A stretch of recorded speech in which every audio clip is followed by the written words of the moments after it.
Want to know how to convert your code into another language? Well, no worries. In this video, I'm going to show you an easy step-by-step guide on how you can use Cursor AI, where you can just simply change the language with just a single prompt. It sounds fake, but it's real. So in this video, I'm going to show you how you can do it.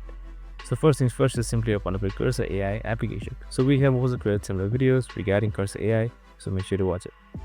Now once everything is done, you should be seeing this code. The simple select the entire code and then select quick edit, which will be right beside add to chat.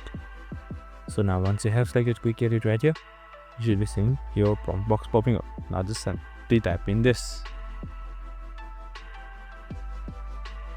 Now just simply select enter, and now once after you hit enter, as you can see right here, your code should be converted, and just simply select keep in order, keep the code, and you should be good to go. And that's it. Super simple and easy. I hope this video helped.